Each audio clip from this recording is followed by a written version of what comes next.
Abrir nuestras Biblias en Apocalipsis, el capítulo 14. Si el Señor nos ayuda, hermanos, entre esta noche y mañana vamos a estar estudiando este capítulo 14 de Apocalipsis y vamos a comenzar con el versículo 6 y voy a hablar con ustedes en esta noche sobre la misión de tres ángeles. Ese va a ser nuestro tema en esta noche. La misión de tres ángeles. Ya está ahí preparado entonces Apocalipsis, el capítulo 14, versículo 6.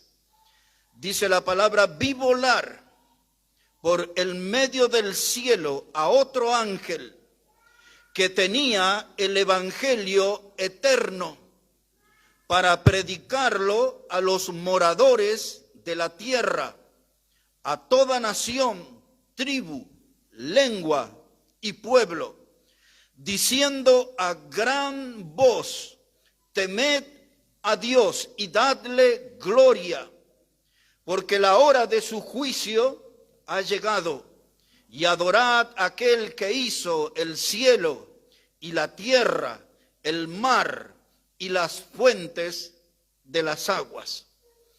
El primer ángel y la primera misión que vamos a ver es la predicación del evangelio eterno.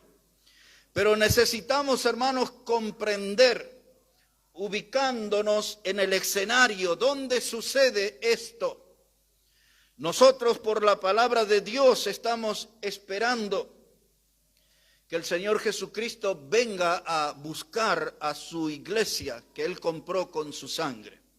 Eso es lo que llamamos el arrebatamiento. Para eso usamos la palabra maranata, el recuerdo de que Cristo viene y viene pronto, y luego que el Señor lleve a la iglesia al cielo, entonces sabemos por la Escritura que en la tierra comenzará un período de 7 años. 3 años y medio son conocidos como de tribulación.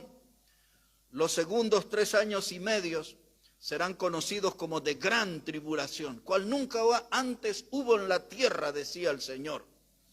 En esos días será el gobierno del anticristo, del falso profeta, de la bestia, como habla la palabra de Dios. Y en ese tiempo, hermanos, Dios va a enviar sus mensajeros, un ángel que hablará el evangelio eterno, los 144,000, de los cuales habla también este capítulo 14 en el comienzo, que son judíos. Ahí se explica de qué tribu corresponden, y va a haber 2 testigos, que la Biblia los presenta como los 2 olivos. Son 2 personas, de los cuales cuando la Biblia recuerda aquí sus milagros, están relacionados con Elías, el profeta, y con Moisés. Son 2 personas que están de pie, son 2 personas que no han conocido la muerte. Y algunos abren un debate sobre Moisés. La Biblia dice que él murió, pero lo enterró Dios. Nunca lo vio una persona muerta a Moisés, nunca. Y los milagros que se describen ahí corresponden a Moisés. Y Elías, el gran predicador de fuego, fue llevado al cielo en un torbellino, con carros y caballos al cielo. Y ellos predicarán el ángel, el evangelio eterno, los 2 testigos y los 144,000. Y la bestia, el anticristo, el falso profeta, la trinidad satánica estará funcionando por otra parte. En ese escenario sucede lo que estamos leyendo ahora. Y entonces otra vez dice el versículo 6, vi volar por el medio del cielo a otro ángel que tenía el evangelio eterno para predicarlo a los moradores de la tierra. Lo primero que quiero que note es que este ángel volaba en el medio del cielo. Esa posición de volar, de trasladarse de un lugar a otro, le permitía llegar con ese mensaje a todas las personas en todos los rincones de la tierra. Con esa predicación iban a ser alcanzados, es decir, iban a oír ese mensaje la gente de todo pueblo, de toda lengua, de toda nación, como dice el texto. Así que ese será el ministerio desde esa posición de privilegio. Sin excepción, toda persona oirá en esos días el mensaje del Evangelio eterno. ¿De qué estamos hablando? Estamos hablando de una buena noticia para el mundo. El mundo de esos días que va a estar padeciendo el gobierno del anticristo y escuchar el mensaje del Evangelio, el mensaje de la salvación eterna, más que nunca eso se transformará en una buena noticia. El Evangelio eterno, ese mensaje también produce un resultado que es eterno. Ese mensaje también produce una salvación que es eterna. Ese mensaje ofrece al hombre una seguridad que es eterna. El Evangelio eterno ofrece una salvación que es eterna. Ese es el poder, es el alcance de ese mensaje que traerá el ángel predicador. Yo le llamo, y quizás usted quiera hacerlo, es un ángel misionero. Un ángel misionero, un ángel predicador, un ángel que anuncia, que predica, que proclama el mensaje de la palabra de Dios. Es un ángel evangelizador.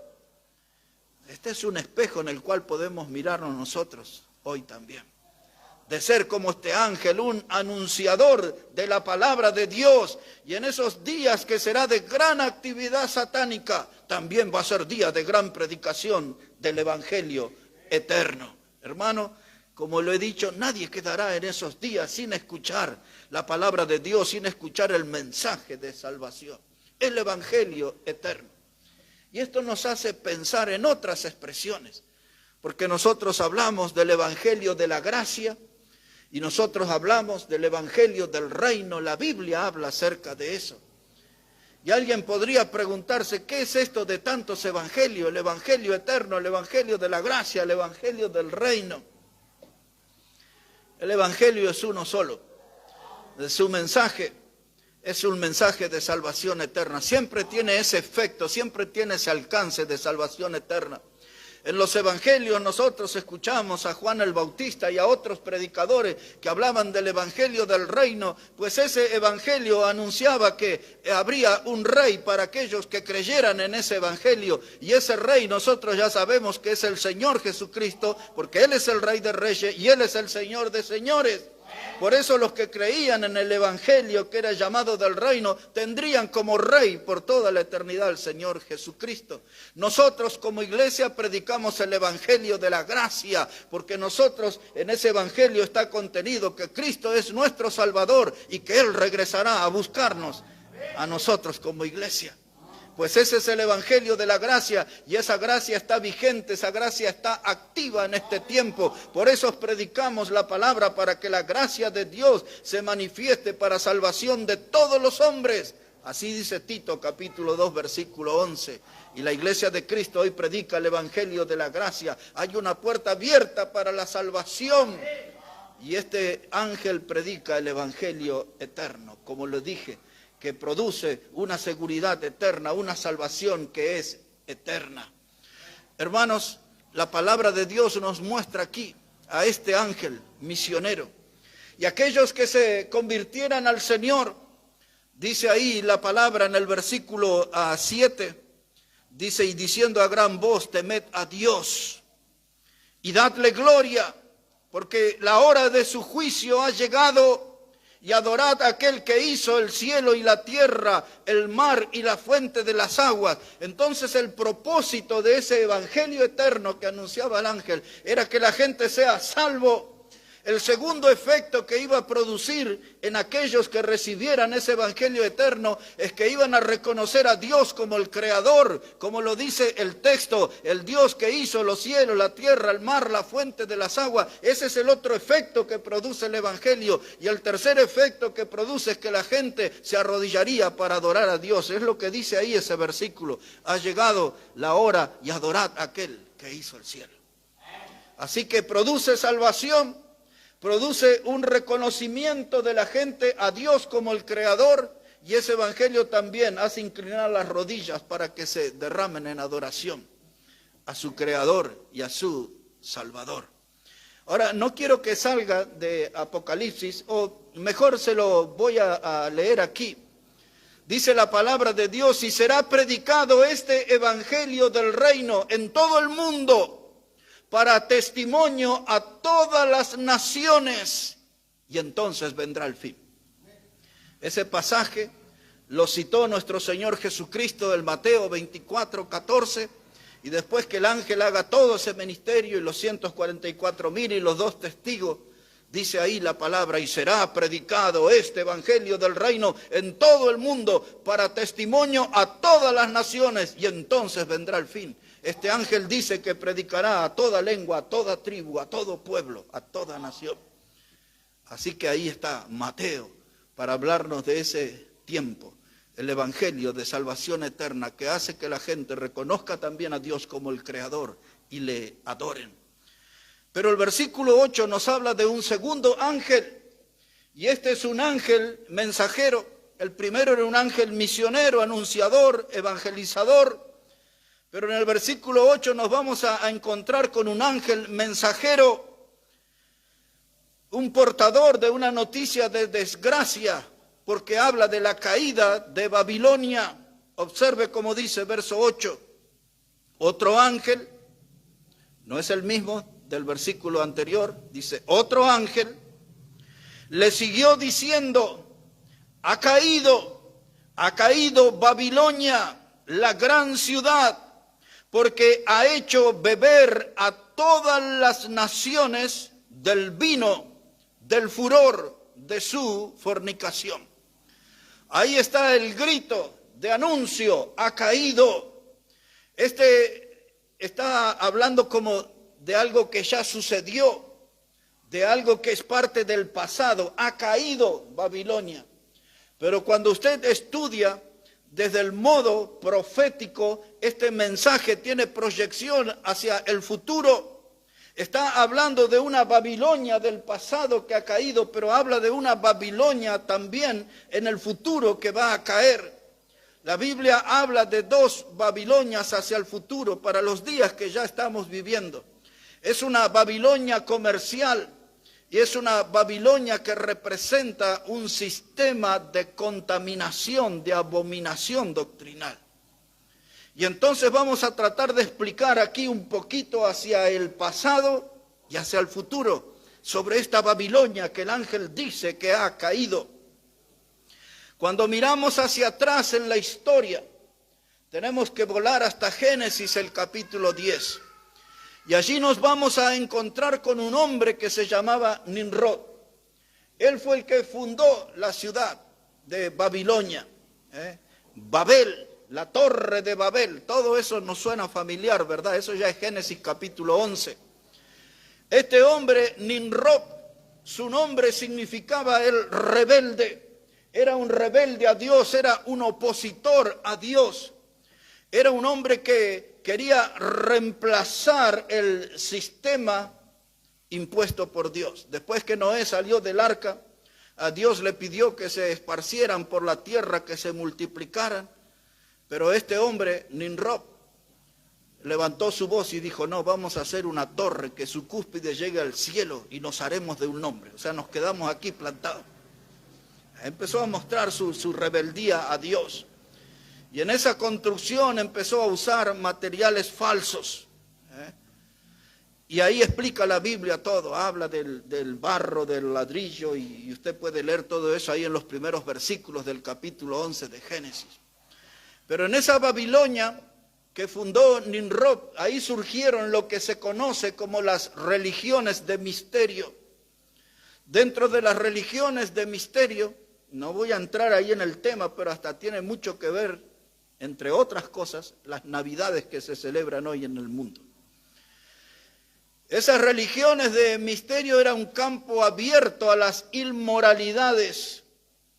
Esas religiones de misterio abrían las puertas a la participación de demonios, de espíritus inmundos. Esa religión fue la que comenzó con el culto de la madre e hijo. Semiramis era el nombre. Y en la historia habla de este hombre Nimrod que tenía relaciones incestuosas con su mamá. Y hay toda ahí una historia extensa. Babilonia. Esa Babilonia que representaba una doctrina espiritual contaminada, corrupta completamente. Ese sistema de Babilonia cayó en el pasado y volverá a caer en el futuro, porque hoy esa Babilonia tiene nuevas fuerzas. Ya vamos a dar una explicación ahí sobre eso. La Babilonia de Nimrod. Y luego en la historia encontramos otra Babilonia grande, que era en los días del rey Nabucodonosor. Una Babilonia que era imitadora de aquella primera. Esta no se había ahora inventado una torre, pero se había hecho una imagen, ¿se acuerdan? Y cuando sonaban allí los instrumentos, la zampoña, y ahí explican Daniel capítulo 3, todos tenían que doblar sus rodillas y adorar esa imagen. En ese contexto es donde están esos 3 jóvenes que se negaron y que fueron arrojados al horno de fuego. Ahí vuelve a encontrar otra Babilonia fuerte en la historia, con unas doctrinas de idolatría. Era el culto a la inmoralidad, era el culto a la idolatría. Era una religión en abierta oposición a Dios. Nabucodonosor era un oponente a Dios del mismo modo que lo fue Nimrod en el pasado. Y ahora dice la palabra de Dios en Daniel capítulo 4, del verso 28 en adelante. Nabucodonosor comienza a ver su Babilonia. Solamente el comedor donde él se sentaba con su gente para sus almuerzos y su cena tenía 16 cuadras. Imagínense lo que era esa Babilonia. Conocida por sus jardines colgantes. Y había muchas cosas de poder material que distinguía esa Babilonia. Y dice Daniel 4, verso 28, que un día el rey Nabucodonosor, contemplando su Babilonia, dijo: esta es la gran Babilonia que yo edifiqué. Y esa expresión llegó al oído de Dios. Y cuando usted sigue leyendo, Dios lo postró y lo condenó a vivir 7 años con los animales, comiendo pasto con los bueyes, y su cuerpo mojado por el rocío, y los pelos que le crecieron como plumas de águila, y sus uñas largas como las bestias. Y ese Nabucodonosor, el representante de esa poderosa Babilonia, ahí terminó, hasta que dice la palabra de Dios que Nabucodonosor oró a Dios. Y dice ahí el texto, dice: y me fue de vuelta la razón. Como diciendo, todo lo que él hizo al oponerse a Dios era una locura total. Dice: y me fue de vuelta la razón. Y ahí él alabó a Dios y todo eso. Esa es la otra segunda Babilonia que nosotros tenemos. Pero cuando venimos hacia nuestros días, proyectándonos desde Génesis, Nimrod, pasando por la Babilonia de Nabucodonosor, llegamos a nuestro tiempo y la Biblia nos habla de una Babilonia, gran Babilonia, calificada como la gran ramera. Mire qué expresión que usa la Biblia. Una expresión contundente para referirse a una Babilonia comercial, rica económicamente, poderosa económicamente, con influencias en el mundo, en todos los reyes de la tierra, en los gobernantes de la tierra. Y entonces ya usted tiene que pensar qué es la institución que representa esa Babilonia moderna, que la Biblia le llama la gran ramera. Y lo curioso también que es un sistema de culto volcado a la idolatría. Es un sistema de culto que es opuesto a la palabra de Dios y es opuesto a la persona de Dios. Esa Babilonia moderna, el ángel dice, ha caído. No solo la del pasado, la que está con vida todavía, también va a caer. Y mire la forma, un poquito nomás. No voy a entrar en profundidad al tema, solo le voy a dar una información. Aquí en Apocalipsis capítulo 17 comienza a hablarnos sobre esa gran Babilonia. Observe cómo dice Apocalipsis 17, versículo 1. Dice la palabra: vino entonces uno de los 7 ángeles que tenían las 7 copas y habló conmigo diciéndome: ven acá y te mostraré la sentencia contra la gran ramera, la que está sentada sobre muchas aguas, con la cual han fornicado los reyes de la tierra, y los moradores de la tierra se han embriagado con el vino de su fornicación. Ahora quiero que note ahí también el versículo 15, porque dice que esta gran ramera es una mujer que está sentada sobre muchas aguas. El versículo 15 da la explicación. Dice, y me dijo también, las aguas que has visto donde la ramera se sienta son pueblos, muchedumbres, naciones y lenguas, y los 10 cuernos que viste en la bestia, estos aborrecerán a la ramera y la dejarán desolada y desnuda, y devorarán sus carnes y la quemarán con fuego. Ahí está la caída de esa Babilonia religiosa, y la Biblia lo explica. Ahora, hermanos, quiero que note esto que estamos leyendo aquí. Esto es lo que la Biblia, a veces el Señor hablaba por parábolas, hay distintas figuras. Esta figura que es utilizada acá se llama alegoría. Es una alegoría. Quiere decir que esto no es algo literal, pero la Biblia se encarga de explicar que no es literal, porque habla de una mujer sentada sobre aguas, y en el mismo capítulo dice, esas aguas que has visto no son aguas, son pueblos, muchedumbres, lenguas y naciones. Y luego está diciendo que esa mujer no es una mujer, dice que es una gran ciudad. Observe ahí como dice la palabra, versículo 18. Verso 18 dice, y la mujer que has visto es la gran ciudad que reina sobre los reyes de la tierra. Así que no estamos haciendo ninguna interpretación tomada de los pelos. Las aguas no son aguas, son pueblos, muchedumbres y naciones. La mujer no es una mujer, es una gran ciudad. Dice la palabra aquí que esa gran ciudad reina sobre los reyes de la tierra. Y ya empezamos a pensar, ¿cuál será esa ciudad? ¿Cuál es la ciudad que reina hoy sobre los reyes de la tierra? Pero ahí está ese sistema de Babilonia. Es un sistema, como les dije, comercial, pero también en lo espiritual representa un sistema corrupto de espiritualidad. Observe, la Biblia habla mucho mejor que yo, hermano. Capítulo 18.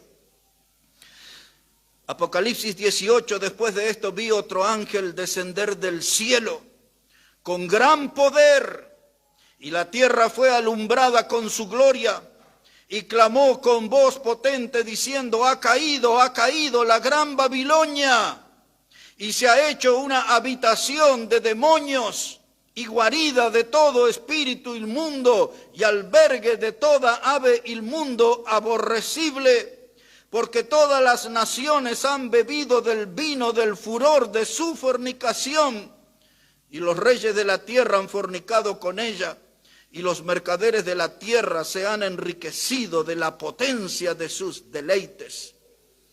Cuando la Biblia habla del término fornicación, en este contexto está hablando de una relación ilegal, de algo que es indebido. Y esta gran Babilonia ha tenido una relación indebida sobre los reyes y sobre los pueblos de la tierra. Ella ha ejercido un control, ha ejercido un dominio. Y ella, que representaba un sistema religioso potente de alcance mundial, resulta que era el lugar ideal para una guarida de demonios. Y la Biblia dice, ahí está. Va a ser herida en su área económica, en su poder económico y comercial. Eso se derrumbará. Y aquel poder espiritual, supuesto poder espiritual que ostentaba, con el cual dominaba a los pueblos, también se vendrá abajo y se convertirá en una guarida de demonios. Cuando el mundo mire eso, dice, ¿cómo esa institución no era lo que pensábamos a través de los siglos? Y observe cómo dice la Escritura. Versículo 4. Y oí otra voz del cielo que decía, salid de ella, pueblo mío, para que no seáis partícipe de sus pecados, ni recibáis parte de sus plagas. Es decir, que es una institución que está condenada a que las plagas, juicios de Dios caigan sobre ella. Y hay un llamado, dice, salid del medio de ellos, pueblo mío. No tengas comunión con ese grupo, no tengas comunión con esas doctrinas, salid del medio de ellos, porque hay un juicio que se avecina sobre esa institución. Y otra vez, ¿cuál será esa institución? Observe verso 5, dice, porque sus pecados han llegado hasta el cielo, y Dios se ha acortado de sus maldades. Dadle a ella como ella os ha dado, y pagadle doble según sus obras. Dice ahí la palabra de Dios, hermanos, versículo 9, y los reyes de la tierra que han fornicado con ella y con ella han vivido en deleites, llorarán y harán lamentación sobre ella cuando vean el humo de su incendio, parándose de lejos por el temor de su tormento, diciendo, ay, ay de la gran ciudad de Babilonia, la ciudad fuerte, porque en una hora vino tu juicio. Y los mercaderes de la tierra lloran y hacen lamentación sobre ella, porque ninguno compra más sus mercaderías. Y todo ese sistema, hermano, de esa Babilonia, va a ser manipulado, va a ser manejado por el mismo anticristo. El mismo anticristo. El anticristo, ya leímos en el capítulo 17 una mención de 10 cuernos. Esos 10 cuernos, la Biblia explica que eran 10 reyes, eran 10 naciones poderosas, lo que nosotros hoy conocemos como el mercado común europeo, Ahí están, de las naciones más poderosas de Europa, le entregarán el poder al anticristo, y el anticristo tomará el control de esta institución económica y religiosa, y el anticristo le causará la ruina y la terminará destruyendo para él levantarse como alguien poderoso en lo económico y como líder espiritual en el mundo.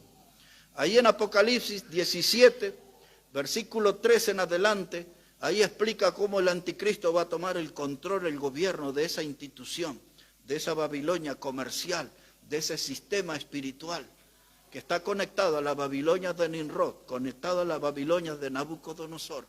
Y esta Babilonia de nuestros días va a caer por las mismas cosas, por su actividad diabólica, por sus inmoralidades, que incluye relaciones incestuosas, hijos con padres, con madres, lo que se conoce como la pedofilia, de todas las peores inmoralidades, de las estafas económicas de esa institución. La Biblia le llama la gran ramera, alguien que está infectado de corrupción. Pero mire cómo el anticristo tomará un control, y la Biblia usa una figura para explicar cómo sucederá eso. Ahí en Apocalipsis 17, versículo 4, o versículo 3 comenzamos, dice, y me llevó el Espíritu al desierto, y vi a una mujer sentada, ya sabemos que esa mujer es una gran ciudad, ¿no? Sobre una bestia escarlata, llena de nombres y blasfemia, que tenía 7 cabezas y 10 cuernos. Esa bestia, hermano, escarlata, ese es el anticristo. Y esa institución económica y religiosa dominará al anticristo por 3 años y medio de la tribulación. Y a los 3 años y medio las cosas van a cambiar. Observe cómo sigue. Versículo 4. Dice, la mujer estaba vestida de púrpura y escarlata, y adornada de oro y piedras preciosas, y de perlas, y tenía en la mano un cáliz de oro lleno de abominaciones de la inmundicia de su fornicación. Ahí está describiendo la vestimenta palaciega que acostumbran los representantes de esa institución, que la Biblia le llama la gran ramera, y el oro que no lo esconden, y las perlas preciosas, y las piedras preciosas, y todo es de oro, y todo es ahí una ostentación de poder económico en esa institución que habla la Biblia. Yo todavía no le dije el nombre de la institución, y creo que ni siquiera necesito decirlo, ¿verdad? Pero mire cómo sigue la cosa, para ir descubriendo a esa mujer que es una gran ciudad. Versículo 5, y en su frente tiene un nombre escrito, un misterio. Babilonia la grande, la madre de las rameras y de las abominaciones de la tierra. Y ahora nos da otro detalle para distinguir a esa mujer. Dice, vi a la mujer ebria de la sangre de los santos y de la sangre de los mártires de Jesús. y cuando la vi, quedé asombrado con gran asombro. Y entonces usted tiene que buscar en la historia cuál fue la institución que persiguió a los cristianos y los mató y les dio las peores formas de muerte. Dice, estaba ebria de la sangre de los mártires de Jesús. Tiene que estudiar en la historia periodos que se llamaban la Inquisición o la Gran Inquisición, de las formas más terribles que mataban a los cristianos, los aserraban, los cortaban al medio, los apretaban con piedras así, los destrozaban sus cuerpos de las formas de torturas más increíbles. Y dice Juan, y cuando vi quién era esa institución, me asombré con gran asombro. ¿Quién iba a pensar que eran ellos así?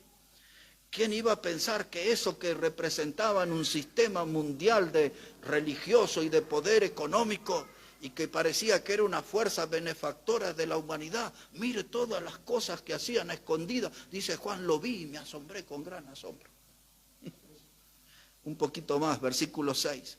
Vi a la mujer ebria de la sangre de los santos y de la sangre de los mártires de Jesús.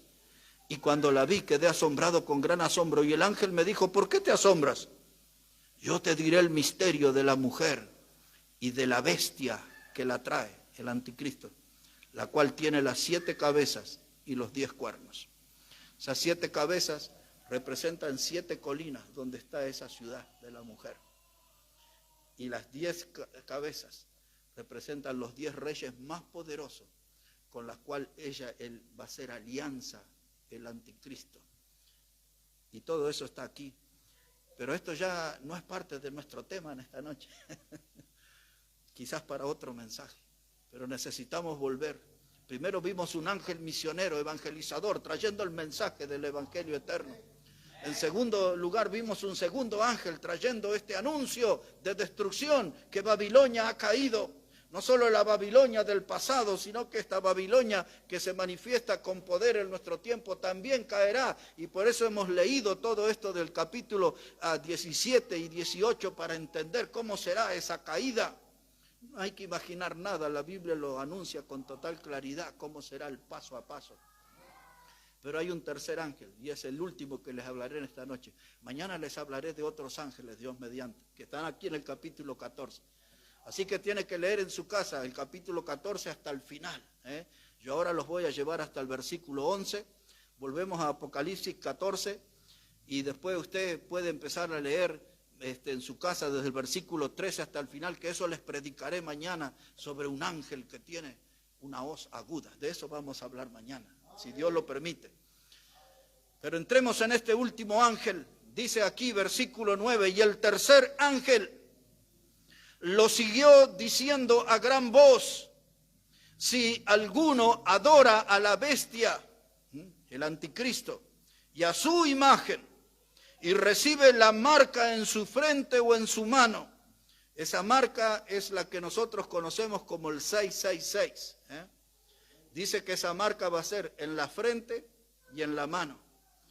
Cuando vivimos los días de la pandemia, ¿no?, del supuesto COVID y todo eso que nos encerraron por muchísimo tiempo, mucha gente salió a decir que esas vacunas eran la señal del anticristo y que le estaban ahí marcando para ser seguidores del anticristo con el 666. Yo di allí alguna explicación en ese tiempo, que no se trataba de eso, porque esta marca es en la frente y es en la mano, y la vacuna se la daban en el brazo. Así que no se puede salir de la escritura para decir, ¿ves que era esto? No era simple explicarlo. Pero la gente por todos lados salía a decir, mira, ahí está el 666 en la vacuna y todo eso. Un delirio.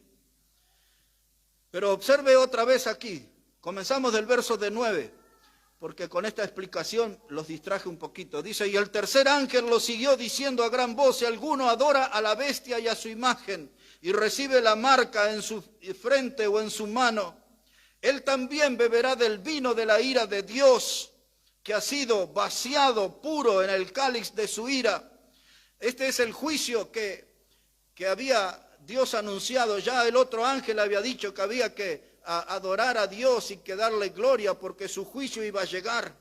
Y acá sigue pisando este otro ángel en el terreno del juicio que va a venir en ese tiempo de la tribulación.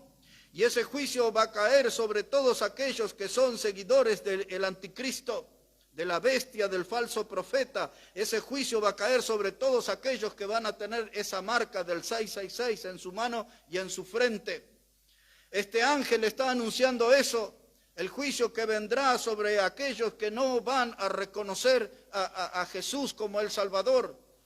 Porque los que reconocen a Jesús como el Salvador en esos días, en su gran mayoría van a ser decapitados, muertos, les van a cortar la cabeza. Pero saldrán de esta vida e irán con el Señor. Amén. Y hay también aquí textos, pero no quiero desviarme, hay varios textos que Juan pregunta, ¿y estos quiénes son? Y el ángel le dice, estos son los que lavaron su vida en la sangre del Cordero y salieron de la gran tribulación. Así que no hay que preocuparse por aquellos hermanos que van a ser muertos en esos días, porque van a estar delante del Señor, ahí la Biblia lo explica. Pero venciendo la tentación y tratando de mantener la línea, dice aquí que esa gente beberá del vino de la ira de Dios. Y mañana yo les voy a explicar, cuando dice que Dios va a poner sus pies en el lagar de la ira. El lagar es un lugar donde se pisan uvas, para hacer vino. Pero este no es un lugar, un pisadero para hacer vino, es el lagar de la ira de Dios. Un Dios que va a traer un juicio sobre el mundo en ese tiempo, porque la gente va a ir eligiendo seguir al anticristo y le va a dar la espalda a Dios. A pesar de los juicios que vendrán sobre el mundo, la gente no elegirá por Dios. Y mire lo que les espera a aquellos que se dejan marcar. Dice la palabra de Dios aquí, versículo 10, él también beberá del vino de la ira de Dios que ha sido vaciado puro en el cáliz de su ira, y serán atormentados con fuego y azufre delante de los santos ángeles y del Cordero. Y mire qué frase tremenda ahora, dice, y el humo de su tormento sube por los siglos de los siglos. No tienen reposo de día ni de noche los que adoran a la bestia y a su imagen, ni nadie que reciba la marca de su nombre. Lo que está diciendo ese ángel, que aquellos que serán marcados, ya lo sabemos por otro capítulo, que esa marca es el 666. Dice, a ellos les espera un lugar de castigo, y habla de fuego y azufre. A través de la historia, mucha gente se ha burlado de nosotros los bautistas, y nos pusieron el mote, los predicadores de fuego y azufre.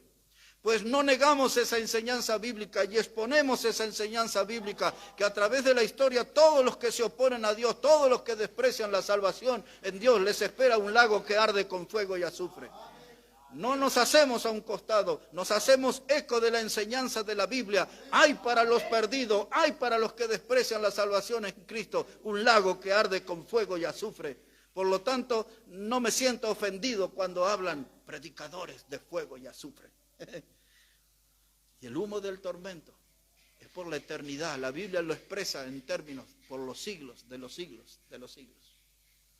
Es el castigo que les espera, no solo a los que se dejarán marcar como seguidores del anticristo, sino también en nuestro tiempo los que desprecian la salvación, les espera ese mismo lugar. Cuando usted lee el Mateo 25, verso 41, habla así, del fuego eterno que fue preparado para el diablo y sus ángeles, sus demonios, pero también para todos aquellos que siguen el camino del diablo les espera el mismo destino, el mismo destino. Hay muchos textos que en el pasado, desde Levítico, el libro de los Salmos, Jeremías, Isaías, hay una innumerable cantidad de textos que hablan de estas advertencias, las mismas que dio este ángel, del fin que les espera a los que desprecian la salvación. Yo voy a terminar así, de este modo, el mensaje, y mañana vamos a seguir con los otros versículos, leyendo Apocalipsis 20:10, para que vea a dónde van estos y cuál es ese destino final. Apocalipsis 20, versículo 10, ahí voy a terminar en esta noche, para ver el final del tormento, de todos esos adoradores de la bestia, de todos esos que se dejan, hermanos, marcar, porque esa marca del 666 era lo que le iba a permitir comprar y vender. ¿eh? Recuerden que aquí hubo un gran ensayo cuando fue eso del COVID, que si usted no tenía su tarjeta de esencial, ¿se acuerda? Usted no podía comprar, no podía vender, no podía salir a la calle. Estaba lo que se llamó aquí en la provincia de Buenos Aires el pasaporte sanitario. Si usted no tenía todas esas vacunas que le impusieron, no podía entrar a un banco, no podía hacer trámites, todo eso. Y la gente iba y se hacía vacunar. Y los que querían viajar y los que querían estar en alguna actividad, todos se hicieron vacunar. Ese fue un ensayo. Aquí está la verdad de la milanesa de lo que va a ser. Y ya vimos que les dio resultado porque infundieron temor en el mundo e hicieron todo lo que le dictaron. Y en esos días, cuando el anticristo imponga sus reglas y sus marcas, la gente por temor le hará caso y serán como Esaú, que vendió su primogenitura por un plato de lenteja. Muchos venderán su salvación o su posibilidad de ser salvos por tener una marca que les permita comprar y vender. Qué tremendo, ¿no? Eso es de otro mensaje, no es de esto, pero uno se siente medio tentado a explicar. Pero vamos al final, y el versículo final aquí, Apocalipsis, capítulo 20, versículo 10. Mire dónde van a ir todos esos que se dejaron marcar. Dice la palabra de Dios aquí, Apocalipsis 20, verso 10. Dice, y el diablo que los engañaba fue lanzado en el lago de fuego y azufre, donde estaban la bestia y el falso profeta, y serán atormentados día y noche por los siglos de los siglos. La misma expresión. Ahora no sé, a veces hay algunos teólogos que nos siguen y son insatisfechos y quieren que uno explique, pero ya para mí la explicación es simple, pero le daré un detalle más aquí. Este lugar con el diablo que los engañaba, él es el gran engañador, el gran mentiroso. Comenzó esa actividad en el huerto del Edén con Eva y lo sigue haciendo hasta nuestros días y le da gran resultado el engaño, la mentira. Juan 8:44 dice que él es el padre de mentira. Pero un día a ese engañador les espera un lago que arde con fuego y azufre. Y dice que cuando él llegue allí, de eso habla Isaías, capítulo 14, verso 9, tiene que leer todo. Cuando el diablo llega al infierno, ahí describe el profeta. Y ahí es donde alguna vez quizás escuchó un mensaje mío, cama de gusanos y frazada de gusano. Y allí cuando él llegue dice que todos se van a conmover y aún los reyes que están en el infierno cuando le dicen tú, que eras el poderoso, te debilitaste como nosotros. Miren los diálogos que va a haber en el infierno cuando él llegue acá, esto. Y dice que cuando él llega le va a haber un comité de recepción. El anticristo y el falso profeta le estarán esperando allí, en ese lago, y serán atormentados por los siglos de los siglos. ¿Cómo llegaron el anticristo y el falso profeta allí? Dice Apocalipsis 19, del verso 11 en adelante. Algo le voy a hablar mañana de eso.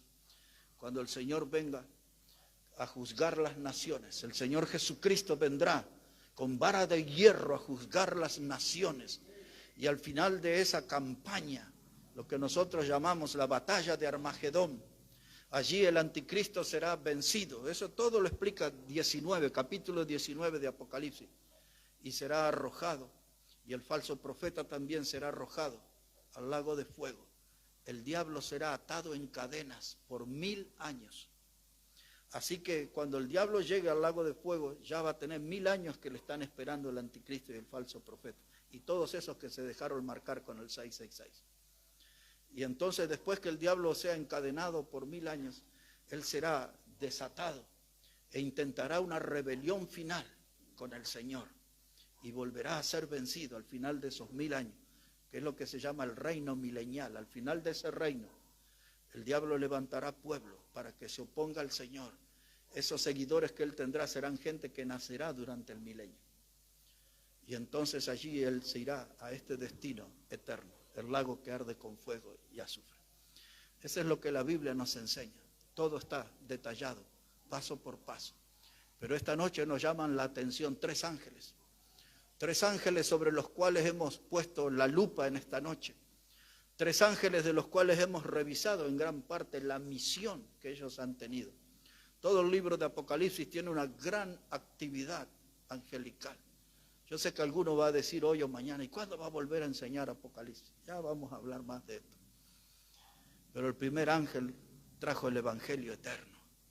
Toda la gente, como en todas las edades, desde los días de Noé, cada generación tuvo su oportunidad de escuchar el mensaje de salvación.